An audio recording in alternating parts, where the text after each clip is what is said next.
Hey guys, it's Friday night here in Manila, so it's time for me to do my weekend free-for-all video.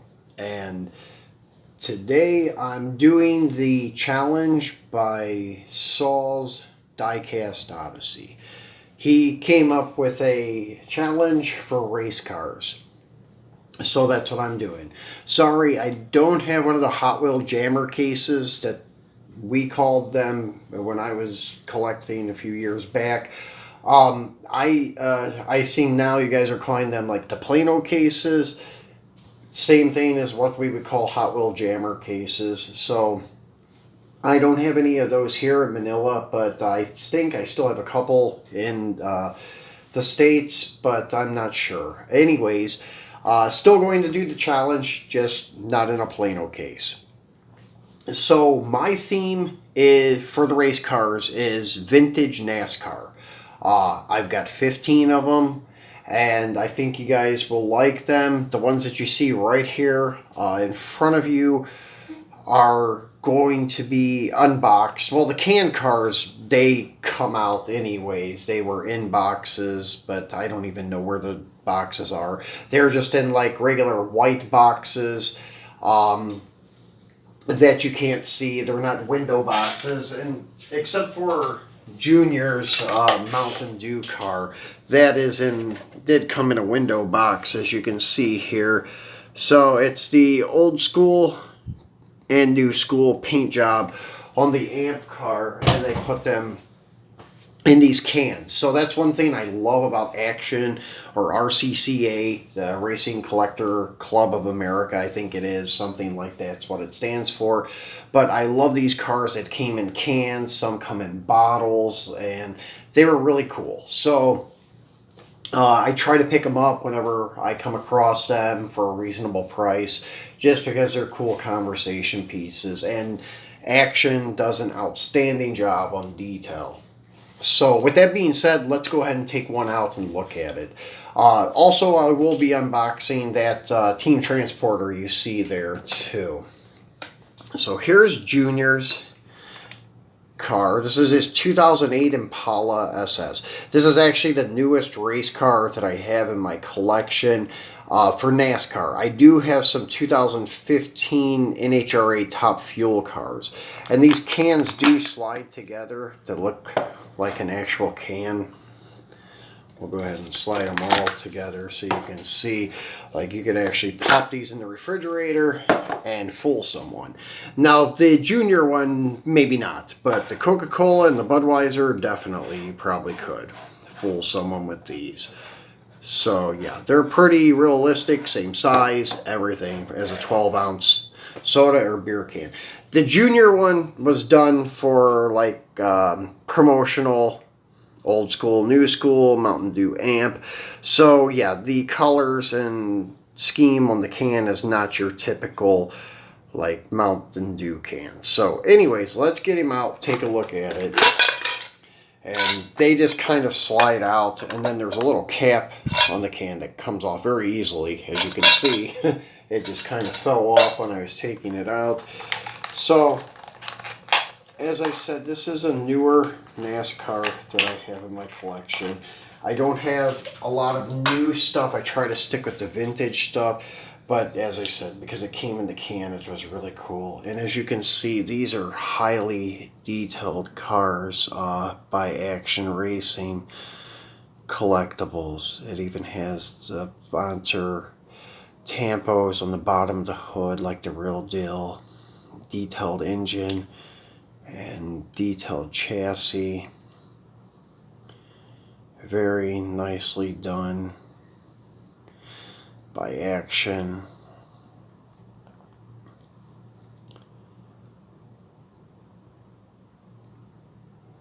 So yeah, I used to love following NASCAR. Kind of stopped after about 2012. Just, I don't know, kind of lost interest in it. I used to go to a lot of the races in Charlotte and Michigan, but just kind of stopped going to the races even earlier than 2012. I think I stopped going to the races in about 2007. For modern NASCAR, I used to follow Earnhardt and Tony Stewart, but unfortunately Earnhardt was killed in the Daytona 500 accident back in 2001 or 2000. I don't remember exactly if it was 2000 or 2001. But anyways, yeah, after that I followed Stewart up until he won his last championship and then kind of quit driving and just became an owner. So that's the only new NASCAR I have in my collection. I don't even have anything of Tony Stewart anymore. I kind of got out of the NASCAR thing, except for vintage stuff. I love the vintage stuff. Now this is the Bud can. As you've seen, it looks just like your typical Budweiser can with like the ingredients labels. Except on the side here, it does say Action 164 stock car and so on. It doesn't have like the ingredients like how you would see on a regular can. But on the front label, it does. So we'll get him out. This one is of, I believe it's Neil Bonnett. His number 12 Monte Carlo. And I'm a huge G-Body fan, so this kind of worked out great for me to be a G-Body and also a race car at the same time. So sometimes these little caps are hard to pop off. That's what I was trying to do. Couldn't do it on video because I couldn't get enough leverage on it. But yeah, that's what comes off. And we'll take him out. And love the paint scheme on this car. Very nicely done with all the co-sponsor decals, the main sponsor decal, and it's just really nice. This is the last of the real NASCARs, I say, was in the late 80s. About after 88, they started becoming more just like plastic and things like that, not actual real cars. So this is one of the last great ones, in my opinion. And I think this one also has the opening hood. But right now it's not opening too easily, so we'll just let that go for now, not to hold us up. So very cool, even the KFC decal on the deck lid. Budweiser on the rear valence. And detailed chassis, not as detailed as Junior's car though. Junior's car is really nice. So the next one that I have here is actually Dale Earnhardt Sr.'s 1980 Pontiac Ventura, but it's actually based, I think, on a 78 Ventura, and it's a very nicely done car too. The Coke can, sorry I didn't show you guys a close-up of that. I'll get it back here in a second. But a very cool car. Let's get him out of there and take a look at him too.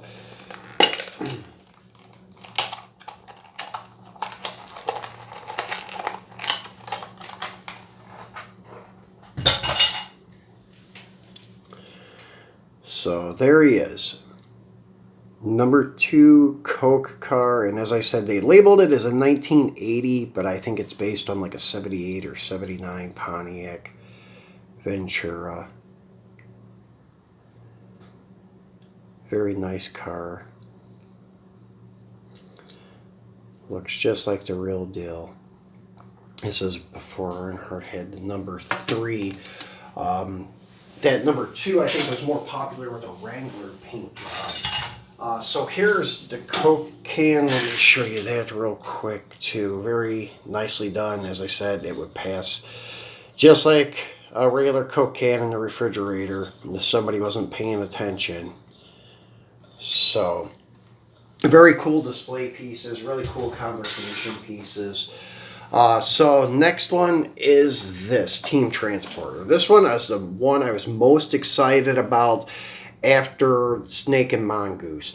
The Supernova's cool too, got it, but this one I was really excited about. The next one is the Boss Mustang, the blue one that has just recently been released. I'm looking forward to that one too.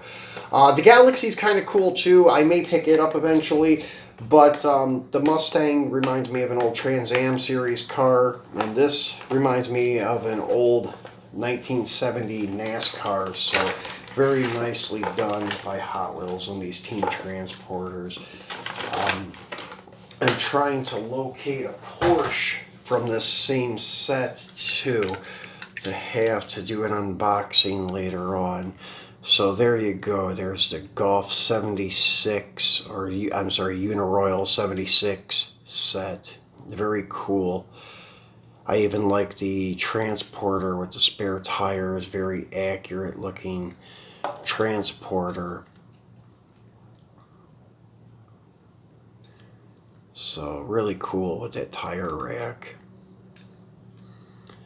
Nicely done. It looks like it's based on an old Dodge COE also. So it's very fitting with the Plymouth Superbird. Yeah, Hot Wheels outdid themselves in this Team Transporter series. I really do dig these Team Transporters. The new one that they're coming out with later on with the Porsche, the Golf Porsche, I think it is, the 917. It's like a big van style carrier. It looks really cool. I can't wait to get one of those too. So this is the Uniroyal 76 hauler. It's still not focusing in too well. There we go. Give you a really close up look of it. Very cool. Now let's take a look at the bird. Really like this one. Still trying to find the Vintage Racing Petty one. Used to have it, but got rid of it like a fool, and now I need to find it again. But this one kind of filled the jonesing for that car. This one kind of filled that void. So it's nice to have. And very nice by Hot Wheels.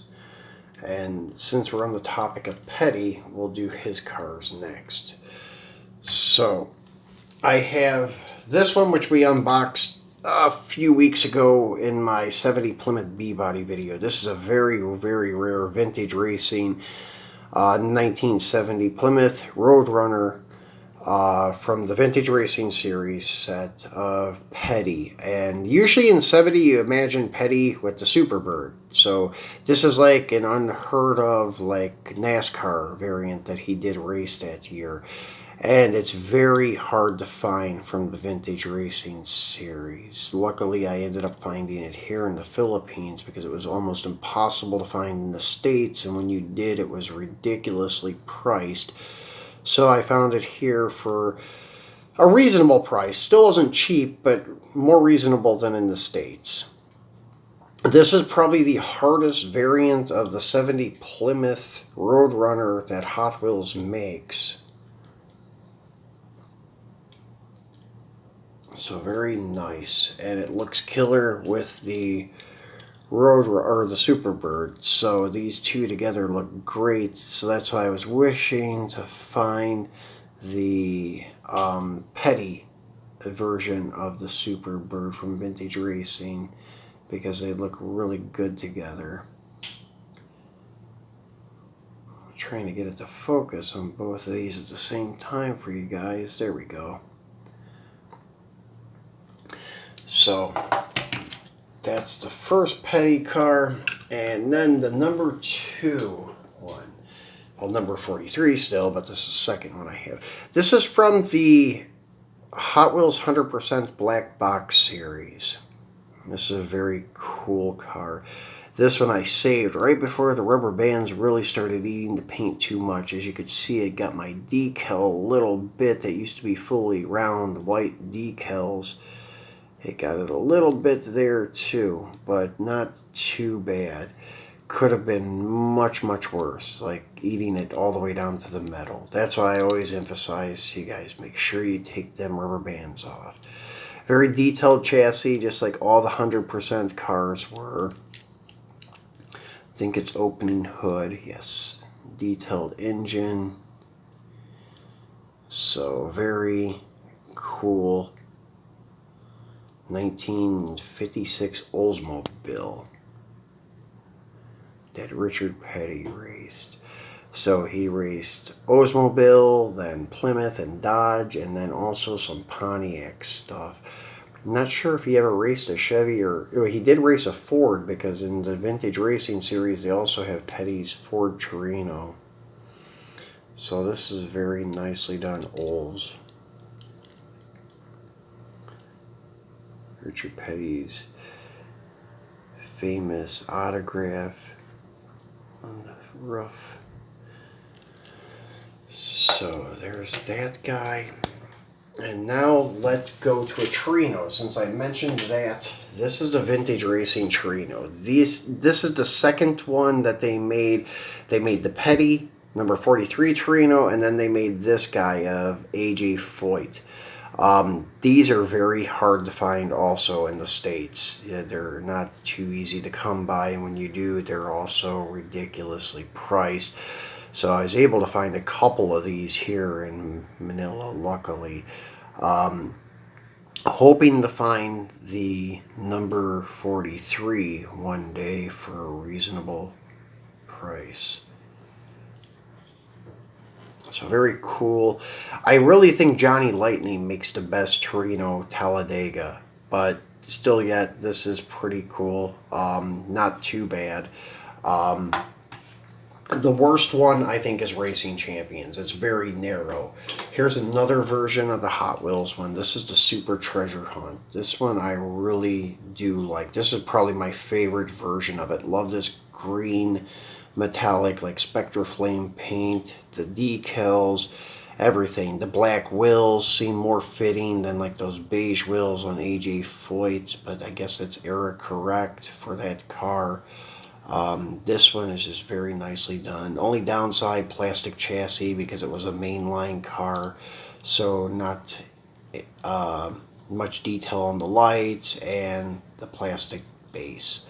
Besides that, though, very nice car. The regular version of it is also very cool, the regular Treasure Hunt version. So let's go to the last Ford that I have in the lineup. This is also Vintage Racing. This is the 65 Galaxy. They have 3 variants of this car in the series. I have all 3 of them, but this is my favorite one because of the not co-sponsor, but the sponsor of the car, I think is after one of the Hot Wheel designers, Jun Amaya, and he's the 510 guy, the JDM guy. So this is actually pretty cool. It was designed by him, the paint job, so I do dig this one. Like the orange with the yellow wheels. Very cool paint scheme on this one. I'm excited about the Super Treasure Hunt variant of this car coming out here very soon. Because I have mostly, I think, every rubber tire variant of this car. So I'm looking forward to getting my hands on the Super Treasure Hunt of this coming up this year. So very nicely done 65 Galaxy in the Vintage Racing series by Hot Wheels. That whole series, all 30 cars were great, I think, in my opinion. So let's go to a Johnny Lightning. This is Johnny Lightning's Stock Car Legends, Cal Yarborough's number 11 76 Oldsmobile Cutlass 442. You do not see die-cast on these cars very often, and I do like these. I always like the front end, how it was kind of sloped, the split grille, and then the fastback look of the car. Just very cool car overall. Like even the stock variants of this car is very cool. Like Cal Yarborough, pretty iconic driver. So this is very nicely done, and the scaling is pretty good. It's not underscaled like a lot of Johnny Lightnings, maybe slightly, but not too bad. So very nice car. It's also got an opening hood. The engine compartment's not so detailed. It's just all white. So yeah, not so detailed, but still opening hood. Nice feature. So very nice car, and another one that I really like. So the next two are cars that I collect to go along with the G bodies. This is, not only do I collect race cars, but I also collect G bodies. So like I said, this is like killing two birds with one stone. This is a Johnny Lightning, and it's a rare one. This is from the Dukes of Hazzard series. Actually, when they released a new modern movie, this was in the series. So this is a rare one to find. Pretty cool looking. So it doesn't have any like actual racing heritage behind it. It's just a rare one because it's from the movie. And Johnny Lightning didn't do too many race paint schemes on the Buick. There was a couple, I think, in the Stock Car Legends series, but not a lot. And then this one here is probably the most iconic G-body NASCAR ever raced, by Dale Earnhardt, the number 3 Goodwrench car. And this is the Aero Coupe with the big back window to give it that fastback aerodynamic look. A very cool car. Not quite as detailed as the action stuff, but still nice. This is from like Nascar Racing Collectibles, I think it's called, but I think it's a borrowed casting from Winner's Circle, which I think is in partnership with like Hasbro and Action. So this is still nice though. The wheels are plastic, but with the two-piece look, it kind of gives it that rubber tire look with the white letter tires too. Nicely done. As I said, it's just cool to have this car in the display case with all the other race cars just because of its iconic heritage. So that's the last G-body that I brought out to show you guys. So we have another Mopar, and what would NASCAR be without the Dodge Daytona? Now this is also another car that wasn't really raced used. This is a little bit special because this one's a little different than the typical like Daytona Coca-Cola car that you found at Walmart that was green and red. This one's more suiting that it's white and red look. It was a hobby exclusive I got here from a hobby shop. I don't know if they sold them at Walmart or not, but I know this one's a little tougher to find than the green and white variants. So, and it has the typical M2 bent axles, of course, and then the misaligned body parts, but this one's not too bad. I just don't open the body parts because it is a little misaligned. Like the hood, you can see is a little tweaked, but that's typical M2 stuff. So I can kind of deal with it. It's a NASCAR, so maybe it should be tweaked. Maybe it bumped into the car in front of it or something. We can always use our imagination with the NASCAR stuff, but the stock stuff probably should be mint and no kind of tweaked parts. But it's M2, so it's understandable. So very nicely done, though. I think it looks pretty cool, and it looks good sitting next to the Superbird. So the last one I have for you guys is one of my favorite comedy racing movies, and it's the Talladega Nights Chevelle from For Ricky Bobby. And this one's kind of cool because it comes with the Cougar Karen.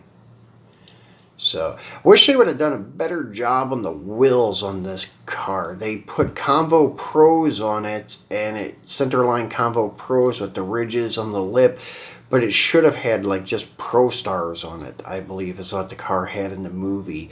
I don't think they were Kragers, I just think they were your typical Pro Stars. But this is a very cool car. Love that movie and love this car. 69 Chevelle. And then here is Karen. So it's perfect match. What would the movie have been without Karen? And so they released the die-cast car a second time so they could add Karen to the packaging. So that was kind of cool that green light thought to do that. And it's one of the most memorable parts of the movie when the Cougar jumped out of the Chevelle and attacked Ricky. So it was kind of a funny moment in the movie. So anyways, this is my racing challenge for you guys. 15 NASCARs, vintage NASCARs at that, except for the one from Junior, which is a little bit newer, but hey, still pretty cool. So I hope you guys enjoyed this. Monday we'll be taking a look at some probably Mini GT stuff. I have a few items I want to show you guys from Mini GT, one of them being a chase item, so that'll be a treat for Monday. It'll be mostly JDM, but the chase piece is a Euro car. It's a Porsche, so we'll be taking a look at those on Monday, and I'll be giving you my review and a close-up look of these cars. And actually, sorry guys, I actually forgot one to show you. Sorry to interrupt the ending part here, but there is Smokey Yunick's 66 Chevelle from the vintage racing set. So there was only 14 here. Sorry about that. So this one you guys have seen before. It's one of my favorite cars in my collection. I'm surprised I forgot all about it. I just noticed it sitting out over here to the left of me. So this is the 15th one. So one of my favorite cars I almost forgot to show you. So anyways, that's the end of it though. That is the 15th one. That's all of them for now. So Monday we'll be taking a look at the Mini GT stuff. And if you guys haven't subscribed yet, remember to do so. And please like and share if you enjoyed the video. And thank you for watching. Stay safe and healthy. And I will talk to you guys on Monday.